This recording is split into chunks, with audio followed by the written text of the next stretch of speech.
तज्जयति परं ज्योति समं समस्तैरनन्तपर्यायै दर्पणतलैव सकला प्रतिफलति पदार्थमालिका यत्र। पंच परमेष्ठी भगवान की जय। भोगो भोग प्रमाण व्रत की चर्चा हो रही है। क्या खाना है और क्या नहीं खाना।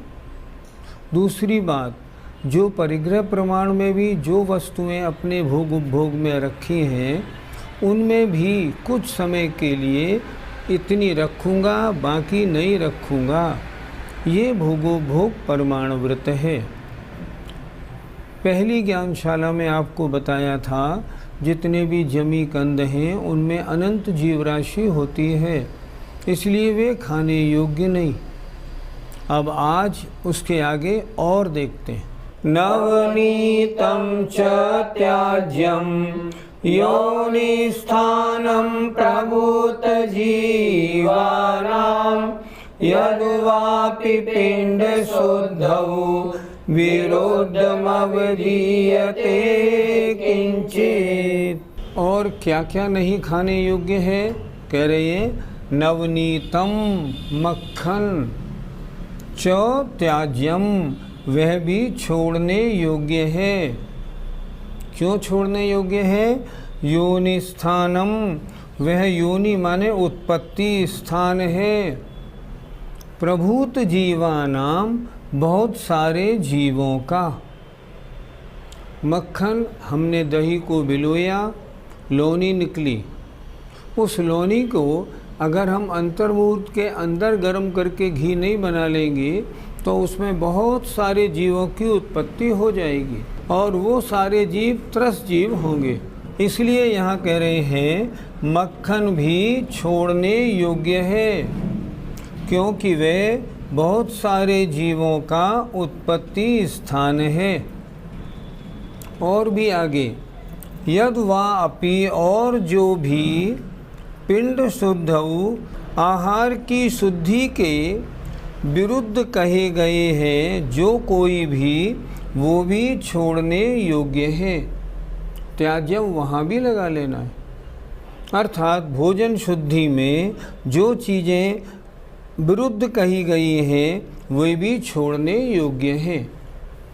मक्खन तो एक उदाहरण दिया, फिर देखें मक्खन नवनीत माने मक्खन भी त्याज्यम छोड़ने योग्य है, जो बहुत जीवों का उत्पत्ति स्थान है। और जो भी पिंड माने आहार शुद्धि के विरुद्ध कहे गए हैं, किंचित माने जो कोई भी विरुद्ध कहे गए हैं, वे भी त्याज्यम, वे भी त्यागने छोड़ने योग्य हैं, उनको भी नहीं लेना है। पंडित जी, क्या मक्खन निकलते ही अभक्ष हो जाता है। शास्त्रों में मक्खन की मर्यादा एक अंतर्मुहूर्त 2 घड़ी मानी है। मक्खन अभी निकाला, 2 घड़ी के अंदर उसको तवा के आपने घी नहीं निकाल लिया तो उसमें बहुत सारी जीव राशि उत्पन्न हो जाती है और वह खाने के योग्य नहीं रहता। इसलिए मक्खन निकाल कर तुरंत खाया जा सकता है, रखा हुआ मक्खन खाने योग्य नहीं। आजकल हम सबके घरों में क्या होने लगा, लोग बाग ब्रेड खाने लगे, ब्रेड पर मक्खन लगाने लगे। दुकान पे गए, अमूल का बटर ले आए, मक्खन ले आए, महाअभक्ष है। आचार्यों ने बोला है इसमें तमाम त्रस्त जीव भरे पड़े हैं, इसलिए खाने योग्य नहीं। हमें बहुत ध्यान रखना चाहिए, बाज़ार का मक्खन हो या घर का निकला मक्खन हो, घर का निकला तुरंत खाए तो भक्ष्य है, अन्यथा नहीं। फिर भी एक दूसरी बात, आजकल हम लोगों को अपने सामने का निकला हुआ दूध तो मिलता नहीं, क्योंकि गाय भैंसों की बहुत कमी हो गई, और दूसरी बात हम लोग आलसी हो गए। कौन उठे कौन जाए, बस थैली का दूध ले आए और काम निकाल लिया। अब थैली के दूध का जो दही जमाया है, उस दही का जो मक्खन है वो तो अवक्ष ही है, क्योंकि थैली का दूध अवक्ष, उसका मक्खन वो भी अवक्ष। उसकी बात यहाँ नहीं हो रही है।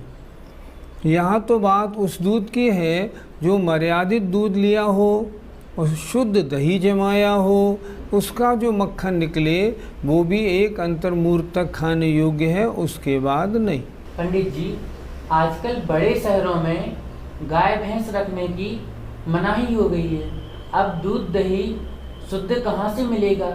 दिल्ली हो या जयपुर, जिनको शुद्ध दूध लेना होता है उनको तो मिल जाता है, और जो प्रमादी हैं, आलसी हैं, उनको नहीं मिलता। 8 किलोमीटर, 15 किलोमीटर, 12 किलोमीटर पे शुद्ध दूध ज़रूर मिलेगा, ऐसा नहीं कि नहीं मिले।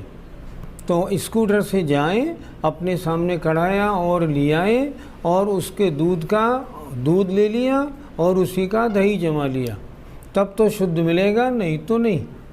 मैंने देखा जयपुर में भी गाय भैंस की बिल्कुल मनाही है, कोई रख नहीं सकता, लेकिन जयपुर से 10-15 किलोमीटर दूर पे गाय भैंस बहुत मिलती है, शुद्ध दूध दही मिल जाता है। तो खोजने वाले को हर चीज़ उपलब्ध है, आलसी को कुछ भी नहीं। पंडित जी, और अवक्ष वस्तुएं कौन कौन सी हैं जो छोड़ने योग्य हों? आजकल सबसे ज़्यादा गड़बड़ हो गई बोतल का पानी। बाज़ार से बोतल खरीदी, ये शुद्ध पानी है और पी लिया। कैसा भी शुद्ध हो, वो अगर छाना है मान लो तो 48 मिनट बाद, जबकि वो तो छनता भी नहीं, और उबला हुआ भी नहीं है, मान लो उबला हो तो भी 24 घंटे बाद। बोतल कब भरी गई, कब सामने आई, कब आपने पी, ये तो महीनों बरसों हफ्तों की बातें हैं। कब का माल कब बिकता है कोई ठिकाना नहीं। तो वो पानी अनछना हो गया, उसमें त्रसजीवों की उत्पत्ति हो गई। हम लोग आलसी हो गए, आटा घर में कौन पीसे, बाज़ार से आटा लाने लगे। जहाँ पति पत्नी दोनों सर्विस करते हैं बड़े बड़े शहरों में, वहाँ शुद्ध भोजन का कोई अता पता नहीं। गेहूँ है, घुना हुआ है, कौन सफाई करे और कौन देखे, उसका कोई विधि विधान नहीं। सबसे बड़ी गड़बड़ तो आजकल घी के मामले में है। मैं जहाँ भी जाता हूँ देखने की कोशिश करता हूँ कि मुनि महाराज को आहार में कौन सा घी दिया। जितने घरों में गया, चाहे वो श्रावक का हो या ब्रह्मचारिणी बहनों का, बुरा मानने की बात नहीं है उनका, उन्होंने क्या बताया, भैया हम तो मलाई का घी बनाते हैं। मलाई कितने दिन की लेते हैं आप? मलाई हम तो 3-4 दिन की ले लेते हैं। अब मैं पूछता हूँ, मलाई की मर्यादा कितनी? 24 घंटे। अगर आपने 3 दिन 4 दिन की मलाई का घी बनाया, शुद्ध कैसे रहा? अभी एक जगह एक सज्जन मुझे अपने चौके में ले गए, मैंने उनसे पूछा ये घी कैसा है? बोले 3-4 दिन की मलाई का है।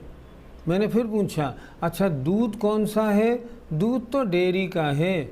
अब जो दूध डेयरी का होगा तो उसकी मलाई शुद्ध कहाँ से होगी? उसका घी शुद्ध कैसे होगा? हो ही नहीं सकता। खाने पीने में आजकल बहुत गड़बड़ चल रही है। घी शुद्ध तो मिलता ही नहीं, चाहे वो आहार मुनि महाराज का हो चाहे व्रती का।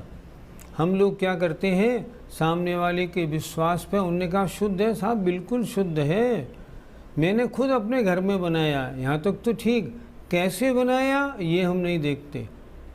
आजकल दूध जमाना अक्सर लोग नहीं जानते, दूध जमाने में गड़बड़ी करते हैं। मैंने जो लोग कहते हैं हम श्रावक हैं, हम सही, हमने दूध लिया, उसका दही जमाया, उससे घी बनाया है, वहाँ गया, मैंने उनसे भी पूछा भैया आपने कैसे दही जमाया? दही जमाने की विधि ठीक नहीं। अगर उन्होंने बादाम से भी या पत्थर से जमाया है तो उन्होंने पत्थर से जमाया, उसको निकाला, धोआ और दूसरे दूध में डाल दिया। ऐसे थोड़ी होता है, बताओ आप। वो तो आपका उसमें जामन लगा हुआ है और जो दही जमेगा वो अवक्ष ही जमेगा। और जब दही अवक्ष होगा तब फिर उसका घी कैसे ठीक, मक्खन कैसे ठीक, कुछ भी ठीक नहीं होगा। उसकी मलाई भी ठीक नहीं होगी। दूध और दूध के बने पदार्थों में आजकल बहुत गड़बड़। अभी एक जयपुर में मुनिसंघ बड़ा आके ठहरा था 1-2 साल पहले। मैंने देखा खुलेआम डेयरी का दूध, खुलेआम डेयरी का घी चल रहा है। मैंने व्यवस्थापकों से कहा ये क्या हो रहा है, सब कहाँ से लाएं, नहीं मिलता। बहुत बुरी हालत है, ये क्या हो रहा है। ऐसे व्रतों का पालन हमारा, मुनि महाराजों का व्रतियों का कैसे होगा, बहुत विचारणीय है।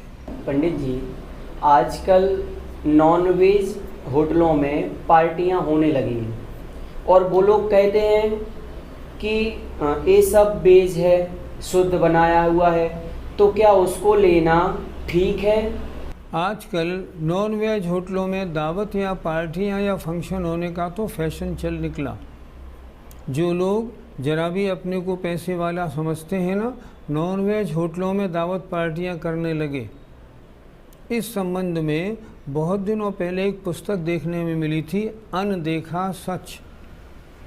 ये अनदेखा सच किन सज्जन ने लिखा, जो एक नॉन वेज होटल में जो पहले कैटरिंग के इंचार्ज थे, उन्होंने वो किताब लिखी और उन्होंने लिखा, सही पूछो ईमानदारी से तो हमारे होटल में हम कुछ भी कहें, पानी भी प्योर वेज नहीं है।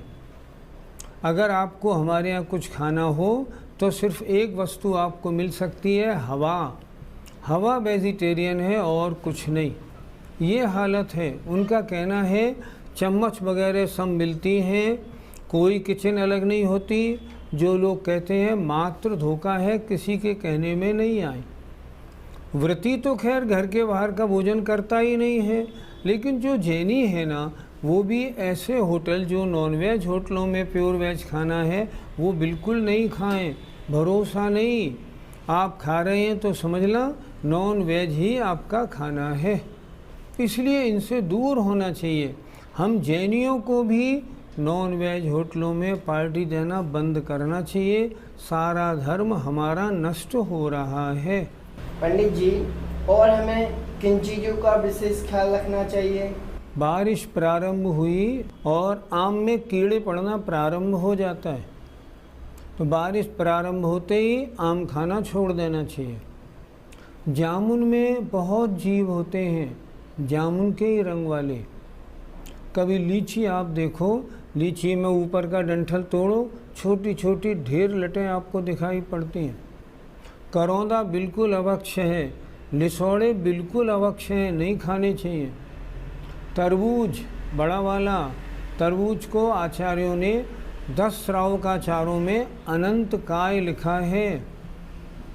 तरबूज का प्रचलन बहुत। मैंने एक स्थान पर तो एक मुनि महाराज को तरबूज का जूस लेते देखा। नहीं, बिल्कुल गलत है। तरबूज 10 श्रावकाचारों के मेरे पास सबूत हैं जिसमें तरबूज को अवक्ष लिखा है। इसलिए तरबूज का सेवन बिल्कुल न करें। आपने अचार वगैरह कोई डाला है मिर्च का या मान लो अमिया का, आम का, कितने समय तक? 24 घंटे तक खाने योग्य है, उसके बाद नहीं। आजकल लोग क्या करने लगे, बाज़ार से शुद्ध शहद ले आते हैं कि ये साहब मक्खियों को मार के नहीं बना। ठीक है, मार के तो नहीं बना, लेकिन मक्खियों का वमन तो है, उसमें तो जीव राशि भरी पड़ी है, इसलिए वो अवक्ष है, वो खाने योग्य नहीं। राई और नमक का जहाँ छोंक लगा हो, वो राई नमक मिलते ही जीव राशि उत्पन्न हो जाती है अंतर्मूर्त में। दही और गुड़, दही और शक्कर आपने मिलाई, अंतर्मूर्त में जीव राशि उत्पन्न हो जाती है। खाना हो, दही लें तुरंत मीठा मिलाएं और खा लें, एक मुहूर्त की मर्यादा है, इसके बाद नहीं। इन सब चीज़ों का हमें बहुत ध्यान रखना चाहिए। व्रती को तो खैर इन चीज़ों को छूना ही नहीं चाहिए, और जो अव्रती हैं उनको भी भोजन में इन चीज़ों से हमेशा दूर रहना चाहिए। नहीं खाने से कोई मरता नहीं, केवल रसना इंद्री की लोलुपता है। बहुत मैंने बड़ी बड़ी उम्र वालों को देखा, उनको बिना दही की कढ़ी खाए मज़ा नहीं आता। वो कहते हैं दही की कढ़ी तो बड़ी टेस्टी बनती है। टेस्टी तो बनती है, द्विदल है। वो दावत क्या जिसमें दही बड़े नहीं बने हों, लोगों को मज़ा नहीं आता। लेकिन दही बड़ा खाना लार के साथ मिले, असंख्यात जीव राशि उत्पन्न हो जाती है। इन सब चीज़ों को अच्छे प्रकार सुने और समझें, इन सब चीज़ों को छोड़ दें। अगर इन्हें खाएंगे बुद्धि विकृत होगी, इन सबको छोड़ेंगे आपकी बुद्धि में शुद्धि आएगी। इसलिए अपनी बुद्धि, अपना विवेक का प्रयोग करें, इन सब चीज़ों को छोड़ें। अब चातुर्मास शुरू होने वाले हैं, हो गए चातुर्मास शुरू। अब आप सोचिए जितना पत्तियां हैं ना, इन सब पत्तियों में तमाम 4 इंद्रिय जीव लगे रहते हैं। आचार्यों ने लिखा है 4 महीने चातुर्मास या बारिश के दिनों में पत्ती का सेवन तो ऐसा है जैसे मांस का सेवन किया हो। तमाम जीव राशि होती है। अतः अच्छी प्रकार ध्यान दे के हमें अपने खाने पीने को शुद्ध बनाना है। जो अवक्ष पदार्थ हैं उनको नहीं खाना, इसके बारे में तो चर्चा हो गई। जो व्रती हैं क्या वो भक्ष पदार्थों में भी कंट्रोल करते हैं? उसके लिए अगला श्लोक देखें। अविरुद्धापि भोगा निज शक्तिमपेक्ष्य धीमता त्याज्या अत्याज्येष्वपि सीमा कार्यैक दिवानिशोपभोग्यतया। अविरुद्धा अपि भोगा, अविरुद्धा जो विरुद्ध नहीं हैं, अर्थात जो खाने योग्य हैं, ऐसे भोगा भी, ऐसे भोग्य वस्तुएं भी। अविरुद्धा भोगापि, जो भोगने योग्य वस्तुएं विरुद्ध नहीं हैं, शास्त्रानुसार खाई जा सकती हैं, उनको भी निज शक्ति मपेक्ष, अपनी शक्ति की अपेक्षा करके, धीमता बुद्धिमान पुरुषों को त्याज्याः छोड़नी चाहिए। जो अवक्ष वस्तु है उनको तो जीवन पर्यंत छोड़ना ही छोड़ना है। अब जो वस्तुएं भक्ष्य हैं उनका क्या करें? भक्ष्य वस्तुओं को भी थोड़ी थोड़ी उनको भी छोड़े। जैसे आज मैं सिर्फ एक ही अन्न लूँगा, अन्न तो खाने योग्य है फिर भी, हाँ फिर भी आज मैं दूध एक बार ही पीऊँगा, 3 दिन के लिए दूध का त्याग करता हूँ, इस प्रकार। फिर देखें, अविरुद्धा भोगा अपि, जो भोग विरुद्ध नहीं है, खाने योग्य हैं, उनको भी अपनी शक्ति की अपेक्षा करके बुद्धिमान पुरुषों को छोड़ना चाहिए।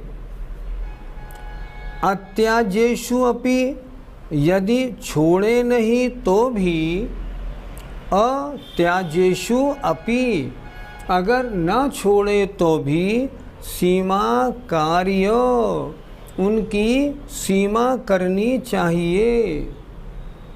कैसे? एक दिवा, एक निशा, उपभोग्यतया, उनके उपभोग की अपेक्षा। जैसे ये वस्तु मैं 2 दिन खाऊंगा, उसके बाद नहीं, ये वस्तु 4 दिन तक नहीं खाऊंगा, ऐसे।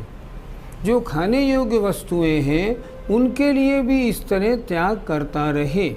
फिर देखें, अत्याज्येषु अपि, अगर उनको न छोड़े तो भी उनकी सीमा करे, एक दिन रात, इस तरह उनके उपभोग की अपेक्षा सीमा करनी चाहिए। इस तरह क्या होगा जो अभक्ष्य वस्तुएं हैं उनका तो त्याग हुआ, भक्ष्य वस्तुओं में भी मर्यादा और नियम चलेंगे। पंडित जी, शुद्ध पदार्थों को छोड़ने से क्या लाभ है? किसी को दूध पीने का बड़ा शौक है, दूध के बिना नहीं रह सकता। दही उसको रोज़ चाहिए, दही बिना नहीं रह सकता। बिना नमक के तो भोजन खा ही नहीं सकता। अगर वो ऐसा त्याग करता है कि मेरी दूध के प्रति लालसा बहुत है, चलो अब मैं दूध 10 दिन तक नहीं पीऊँगा, अब मैं दही 1 हफ्ते नहीं खाऊँगा, तो क्या होगा? उसकी लालसा कम होगी, उसकी राग की तीव्रता कम होगी, उसके परिणामों में त्याग का भाव बनेगा कि नहीं बनेगा? बनेगा। पंच इंद्रियों पर उसका कंट्रोल होगा कि नहीं होगा? होगा। और वृत्ति को क्या करना होता है? इसलिए जो पंच इंद्रिय के विषय मान्य हैं उनका भी अपनी मर्यादा के हिसाब से उनको भी छोड़े। पंडित जी, अनिष्ट अवक्ष किसे कहते हैं? जो अपने स्वास्थ्य के लिए अनुकूल नहीं हो उन्हें कहा जाता है अनिष्ट। मान लो किसी को हार्ट प्रॉब्लम है, अगर वो तला हुआ सामान खाता है, अगर वो घी का ज़्यादा सेवन करता है, मलाई मक्खन खाता है, तो ये उसके लिए अनिष्ट अवक्ष है। मर्यादित ले रहा हूँ, मर्यादित नहीं, आपके स्वास्थ्य के लिए अनुकूल नहीं है। इससे क्या होगा? आपका मरण जल्दी हो जाएगा, इसको नहीं खाना चाहिए। तो जो अपनी सेहत के अनुकूल नहीं हो ऐसे पदार्थ का भी त्याग करे। पंडित जी, अनुपसेव्य किसे कहते हैं? जिसका सेवन समाज में बुरा माना जाता हो। जैसे अगर कोई बीमारी हो और गौमूत्र का सेवन करना पड़े तो वो अनुपसेव्य अवक्ष है, क्योंकि समाज में मूत्र का सेवन अच्छा नहीं माना जाता। इस तरह अभी कुछ चर्चाएं अवक्ष वस्तुओं की हुई। इनके अलावा और भी बहुत सारी चर्चाएं हैं जो ग्रंथों से आपको देखनी चाहिए। जितना आटा और मसाला है इस सब की मर्यादा होती है। जाड़े के दिनों में 7 दिन, गर्मी में 5 दिन, सर्दी और बारिश के दिनों में 3 दिन। मर्यादा से बाहर की वस्तु ना ले। पानी छानने में पानी एक बार छान लिया, अब उसकी मर्यादा 48 मिनट है। एक बार पानी छाना, अब शाम तक पिएंगे? नहीं, बिल्कुल नहीं। उबालेंगे तब 24 घंटे मर्यादा बनेगी, ऐसे नहीं बनेगी, वो अवक्ष माना जाएगा। इस तरह और भी बहुत सारी चर्चाएं शास्त्रों में लिखी मिलती हैं। उन सब के हिसाब से जो वस्तु खाने योग्य नहीं है उनको छोड़े, और जो खाने योग्य हैं उनकी भी लिमिट बना ले। मैं इसका सेवन 3 दिन नहीं करूँगा। क्या ऐसे भी व्रत होते हैं? व्रत तो नहीं होते, लेकिन भोगो भोग प्रमाण में इस तरह के भी नियम लिए जाते हैं। जैसे मैंने अपने परिग्रह प्रमाण में वस्तु तो बहुत रख लिए हैं, अब मैं रखूँगा आज मात्र 2 कपड़े पहनूँगा, मैं आज दिन में चप्पल जूते नहीं पहनूँगा। इस तरह के जो नियम हैं भोगो भोग प्रमाण व्रत में है। शास्त्रों में भोगो भोग प्रमाण व्रति को 17 वस्तुओं का नियम रोज लेना पड़ता है। उसको आप सबको शास्त्रों से समझना चाहिए। मैं कितनी बार नहाऊंगा, कितनी बार खाऊंगा, कितनी बार पेय पदार्थ लूँगा आदि, और उन सबको भोगो भोग प्रमाण व्रत में सीमा बनाना चाहिए, त्याग करना चाहिए। जय जिनेंद्र।